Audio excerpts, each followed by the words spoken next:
அனைவருக்கும் வணக்கம். நீங்க பார்த்துட்டு இருக்கிறது ட்ரெண்டிங் இன்ஃபோஸ் தமிழ். இன்னைக்கு நாம ஒரு முக்கியமான அரசியல் செய்தியை பற்றி தான் பார்க்க போறோம். என்னன்னு பாத்தீங்கன்னா, நம்ம கோயம்புத்தூர் அரசியல்ல ரொம்பவே பரபரப்பா பேசப்பட்ட முன்னாள் அதிமுக MLA ஆர் சின்னசாமி அவர்கள் திமுகவுக்கு மாறியிருக்கார். ஆமாங்க, சென்னை அறிவாலயத்துல நம்ம தமிழக முதல்வர் மு.க. ஸ்டாலின் அவர்கள் முன்னிலையில் முன்னாள் அமைச்சர் செந்தில் பாலாஜி எல்லாம் இருக்கும்போது திமுகவில் தன்னை இணைச்சிக்கிட்டார். இவர் சும்மா சாதாரண ஆள் இல்லைங்க. சிங்காநல்லூர் தொகுதியிலிருந்து 2 தடவை அதிமுக சார்பில் MLA-வா ஜெயிச்சவர். அது மட்டும் இல்லாம அதிமுகவோட தொழிற்சங்க பேரவையின் செயலாளராகவும் இருந்தவர். இப்போ அவர் திமுகவுக்கு வந்துட்டாரு. திமுகவில் இணைஞ்ச பிறகு சின்னசாமி ஒரு பேட்டி கொடுத்திருக்காரு.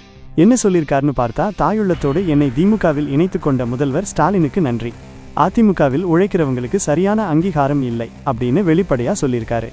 அது மட்டும் இல்லாம தலைவர் ஸ்டாலின் தலைமையில் நடக்கிற ஆட்சி ரொம்ப நல்லா இருக்குன்னு மக்கள் சொல்றாங்க.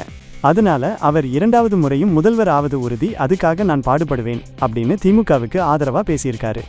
இவர் முதல்ல காங்கிரஸ் கட்சியில இன்டியூக்கி தொழிற்சங்கத்தில் இருந்தாரு. அப்புறம் 2006 தேர்தலில் அதிமுக கூட்டணி சார்பில் இரட்டை இலை சின்னத்துல சிங்காநல்லூர்ல நின்று வெறும் 14 ஓட்டு வித்தியாசத்துல ஜெயிச்சு செம பரபரப்பை உண்டாக்கினவர். அதனால ஜெயலலிதாவுக்கு ரொம்பவே நெருக்கமானவராகவும் இருந்திருக்காரு. ஆனா ஜெயலலிதா மறைவுக்கு பிறகு 2017 டிடிவி தினகரனுக்கு ஆதரவா போனதால அப்போ இருந்த OPS DBS டீம் இவரை கட்சியிலிருந்து தூக்கிட்டாங்க. அதுக்கப்புறம் ஒரு முறைகேடு புகார்ல கைதும் செய்யப்பட்டாரு. அப்புறம் EPS தலைமையில கட்சி வந்த பிறகு திரும்ப அதிமுகல இணைஞ்ச அவருக்கு அமைப்பு செயலாளர் பொறுப்பும் கொடுத்தாரு பழனிசாமி. இப்போ அங்க உழைப்புக்கு அங்கீகாரம் இல்லைன்னு சொல்லி திமுகவுக்கு தாவியிருக்காரு. ஆக கோயம்புத்தூர் அரசியல்ல ஒரு பலமான அதிமுக பிரபலம் இப்போ திமுக கூட்டணிக்கு வந்திருக்காரு. வரப்போற தேர்தல்ல இதெல்லாம் எந்த மாதிரி தாக்கத்தை ஏற்படுத்தும்னு பொறுத்திருந்து தான் பார்க்கணும்.